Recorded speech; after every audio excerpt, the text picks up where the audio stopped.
Welcome to Bragma beyond basic BMS. I am doctor Javed और मैं आपको इस चैनल पे रोग निदान पढ़ाऊंगा, बिल्कुल सिंपल लैंग्वेज, कंसेप्ट बेस्ड और क्लिनिकल अप्रोच के साथ। तो आज हम पढ़ने वाले हैं पेपर 1 का चैप्टर 4 मतलब सापेक्ष निदान और वर्गछेदक निदान, जिसको मॉडर्न में डिफरेंशियल डायग्नोसिस से कोरिलेट करते हैं। इस चैप्टर को पढ़ने से पहले हमें इसकी मार्किंग डिस्ट्रीब्यूशंस की बात करें तो इस चैप्टर से शॉर्ट आंसर क्वेश्चंस और लॉन्ग आंसर क्वेश्चंस फ्रेम किए जाते हैं। तो चलिए शुरू करते हैं। तो आज का जो हमारा पहला टॉपिक है दैट इज शास्त्रोक्त एंड अनुक्त व्याधि का सिद्धांत। आयुर्वेद चिकित्सा विज्ञान में रोगों को मुख्य रूप से दो कैटेगरीज में बांटा गया। कौन कौन सी? दैट इज शास्त्रोक्त व्याधि, वो बीमारियां जिनका वर्णन प्राचीन संहिताओं में विस्तार से मिलता है, और अनुक्त व्याधि मतलब वो नई बीमारियां जिनका वर्णन शास्त्रों में स्पष्ट रूप से एक्सप्लेन नहीं है। तो इस तरह से दो कैटेगरी समझ में आ गई, दैट इज शास्त्रोक्त और अनुक्त व्याधि। उसके बाद अनुक्त व्याधियों की उत्पत्ति का मूल कारण। भले ही कोई बीमारी शास्त्रों में वर्णित न हो, परंतु आयुर्वेद का ये शाश्वत सत्य है कि बिना दोषों मतलब वात पित्त कफ के कुपित हुए कोई भी रोग उत्पन्न नहीं हो सकता। मतलब चिकित्सक को अनुक्त व्याधियों में भी दोषों के ही आधार पर चिकित्सा करनी चाहिए। तो मतलब कोई भी डिजीज है जिसका हमें पता भी नहीं है तो उसको उसकी ट्रीटमेंट कैसे करेंगे? उसको हम वात पित्त कफ मतलब दोष से कोरिलेट करके करेंगे। सुश्रुत कहते हैं क्योंकि बिना दोषों के कोई रोग नहीं होता, इसलिए बुद्धिमान चिकित्सक को चाहिए कि जिन रोगों का नाम शास्त्रों में नहीं है मतलब अनुक्त रोग, उनकी चिकित्सा भी कुपित दोषों के लक्षणों को देखकर ही करना चाहिए। रोगों का नामकरण न कर पाने पर लज्जा का भाव। आचार्य चरक ने स्पष्ट निर्देश दिया है, यदि चिकित्सक किसी नई बीमारी का नामकरण मतलब कर नहीं पाता या समर्थ होता है तो उससे लज्जित नहीं होना चाहिए, क्योंकि अनगिनत कारण होने से सभी रोगों का नामकरण करना बिल्कुल भी पॉसिबल नहीं है। विकारा नाम कुशलो न जीर्यात कदाचन न ही सर्वे विकारन नाम तो अस्ति ध्रुवा स्थिति। मतलब रोग का नाम न जानने वाले वैद्य को कभी लज्जित नहीं होना चाहिए, क्योंकि सभी विकारों का निश्चित नामकरण संभव पॉसिबल ही नहीं है। अनुक्त रोगों के निदान का आधार। जब रोग एक ही हो परंतु दोष अलग अलग स्थानों पर जाएं तो भिन्न भिन्न व्याधियां उत्पन्न करते हैं। अतः अज्ञात या अनुक्त रोगों की चिकित्सा के लिए चिकित्सक को तीन भावों का ज्ञान होना आवश्यक है। कौन से तीन भाव? तो सबसे पहले विकार की प्रकृति, अधिष्ठान मतलब आश्रय स्थान, और समुत्थान को भली भांति जानकर ही चिकित्सा करनी चाहिए। इसको याद रखने का ट्रिक है बस। मतलब विकार की प्रकृति मतलब कौन सा दोष कुपित है, अधिष्ठान रोग किस अंग में है, एस का मतलब समुत्थान रोग का कारण क्या है, रोगों की असंख्य संख्या का कारण। आचार्य चरक कहते हैं कि रोगों की संख्या अनंत है। वेदना, वर्ण, निदान, स्थान, लक्षण और नाम के आधार पर सभी रोगों को गिनना संभव नहीं, मतलब इट्स लिटरली इम्पॉसिबल।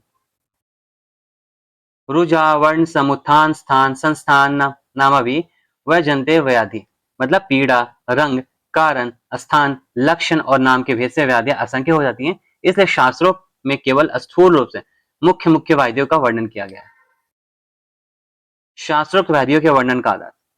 आचार्य चरक ने विमान स्थान में आप्तोपदेश परीक्षा के अंतर्गत 15 ऐसे महत्वपूर्ण पॉइंट्स बताए हैं जिनके आधार पर किसी भी शास्त्रोक्त व्याधि का संपूर्ण ज्ञान किया जा सकता है। इन्हीं 15 घटकों के आधार पर अनुक्त व्याधियों जैसे कोविड-19 का भी निर्धारण किया सकता है। वो कौन कौन सी है? दैट इज इदम उपदिशन्ति बुद्धिमन्ता रोगम एकैकम एवं प्रकोपनम एवं योनि एवं उत्थानम एवं आत्मनाम एवं अधिष्ठानम एवं वेदनम एवं संस्थानम एवं शब्द स्पर्श रूप रसगंधम एवं उद्रवम एवं वृद्धि शयन क्षय समितम एवं उद्दरकम एवं नामानाम एवं योगम विद्यात। ये चरक संहिता विमान स्थान का श्लोक है। अर्थात बुद्धिमान लोग एक एक रोग का इन 15 प्रकारों से जानने का उपदेश देते हैं। कौन कौन से 15? दैट इज प्रकोपन प्रकृति मतलब योनि, उत्थान आत्मा या स्वरूप, अधिष्ठान वेदना, संस्थान या लक्षण, शब्द स्पर्श रूप रसगंध, उपद्रव, वृद्धि स्थान क्षय, उद्दर्क, नाम, योग, प्रतिकार या फिर चिकित्सा और लास्ट में प्रवृत्ति। ये क्या क्या होते हैं एक एक करके देखते हैं। तो सबसे पहले प्रकोपन, रोग का कारण क्या है? जैसे कोविड-19 में देखें तो वायरल लोड और इम्यूनिटी ड्रॉप हुई थी। प्रकृति मतलब रोग का मूल स्वभाव क्या है? जैसे कोविड-19 में क्या था? इन्फेक्टिव डिसऑर्डर था। उत्थान मतलब रोग की शुरुआत कहां से हुई? मतलब कोविड क्या था? Infection from virus. आत्मा या स्वरूप मतलब मुख्य लक्षण क्या है? तो कोविड-19 के क्या लक्षण थे? आंसू कार्य मतलब फास्ट स्प्रेडिंग था with fever, sneezing and shortness of breath. उसके बाद बात करें अधिष्ठान की, रोग का स्थान क्या है? तो कोविड-19 का क्या था? रेस्पिरेटरी एंड जीआई सिस्टम मतलब प्राणवायु स्रोतस। वेदना रोगी की पीड़ा मतलब कोविड-19 में क्या था? Physical and the mental distress. संस्थान या फिर लक्षण दिखाई देने वाले चिन्ह, कोविड-19 के क्या सिम्टम्स थे? कॉमन कोल्ड, फीवर और डायरिया। उसके बाद शब्द, स्पर्श, रूप, रसगंध, इंद्रियों द्वारा परीक्षण, मतलब कोविड-19 में क्या था, फीबल वॉइस और इल लुकिंग। उसके बाद उपद्रव में तो रोग के साथ उत्पन्न होने वाली नई बीमारियां। कोविड-19 में क्या था, cardiac, liver, nervous system issue आ गए थे। और वृद्धि स्थान क्षय, रोग का बढ़ना या घटना। तो कोविड-19 में क्या था, defective immune defence, increase severity. उद्धार में क्या था, रोग का भविष्य प्रमाण। कोविड में क्या था, आइदर क्योर और मल्टी ऑर्गन इन्वॉल्वमेंट। नाम, रोग का नामकरण। तो कोविड का क्या था, कोविड-19। योग मतलब चिकित्सा का व्यवस्था, मतलब ट्रीटमेंट कैसा है, तो कोविड-19 में क्या देगा, एंटीवायरल और सिम्टोमेटिक रिलीफ। उसके बाद बात करें प्रतिकार या फिर चिकित्सा, बचाव के क्या उपाय थे, तो कोविड में क्या थे, रेस्ट, वाइटामिन और एंटीबायोटिक्स। और प्रवृत्ति मतलब रोग का अंतिम फल क्या था, तो कोविड में क्योर और organic defects leading to death. उसके बाद दोषों के चिकित्सा के सामान्य से, जब रोग और दोष का निर्धारण हो जाए तो वागभट क्या कहते हैं, चिकित्सा का एक ही बहुत स्पष्ट और यूनिवर्सल सिद्धांत दिया है। क्या, जब दोष शीघ्र हो तो उन्हें क्या करना चाहिए, बढ़ाना चाहिए। तो कैसे करेंगे, विद द हेल्प ऑफ ब्रिंगन। जब दोष कुपित हो मतलब उन्हें शांत करना चाहिए।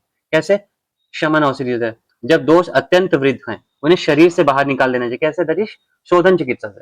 जब दोष सम है तो उन्हें क्या करना चाहिए, उनकी रक्षा करनी चाहिए। आम दोष की प्रबलता के आधार पर चिकित्सा तीन प्रकार का होता है। शरीर में आम दोष की मात्रा कितनी है उसके अनुसार चिकित्सा तीन तीन तरह के बताए गए। जैसे अल्प दोष में क्या करेंगे, सिर्फ फास्टिंग कराएंगे, मतलब लंघन कराएंगे। मध्य दोष में लंघन और पाचन दोनों कराते हैं। और आपका रोग जो है बहुदोष लक्षण वाला है तो दोष विसर्जन या फिर शोधन मतलब एलिमिनेशन थेरेपी करेंगे। मॉडर्न कोरिलेशंस की देखिए तो कंसेप्ट ऑफ डिफरेंशियल डायग्नोसिस, जब पेशेंट प्रेजेंट होता है symptoms that could be attributed to multiple, जब एक पेशेंट आया है जो उसके जो सिम्टम्स है बहुत सारे मल्टीपल डिजीज से मिले, तो इस कंडीशन का डॉक्टर क्या करता है, प्रोसेस ऑफ एलिमिनेशन यूज करता है। कैसे, हिस्ट्री लेता है, फिजिकल एग्जामिनेशन करता है और लैब टेस्ट के आधार पर क्या करता है, एलिमिनेशन करता है। और फिर लास्ट में क्या कंक्लूजन निकालता है कि एग्जैक्ट डिजीज का पता लगाता है। Diagnostic framework for the new disease, तो वही क्या है कि इसको मॉडर्न से कोरिलेट करें तो clinical case presentation and the epidemiological study of new and idiopathic disease just like covid. Management of toxicity, आम को कैसे मैनेजमेंट करते हैं, दैट इज जिसको मॉडर्न से रिलेट करते हैं। कैसे, तो systematic toxicity and gastroenteritis. Mild case में क्या करते हैं, बाउल रेस्ट और फ्लूइड इनटेक। मॉडरेट केस में क्या करते हैं, बाउल रेस्ट, एंजाइमेटिक और एंटी माइक्रोबियल मेडिकेशंस। और सीवियर पॉइजनिंग और टॉक्सीमिया में गैस्ट्रिक लवाज, एमएसएस और बाउल इरिगेशन।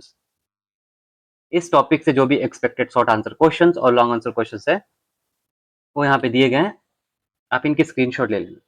शास्त्रोक्त व्याधि और अनुक्त व्याधि में क्या अंतर है, विकारा नाम कुशलो श्लोक का अर्थ स्पष्ट करें।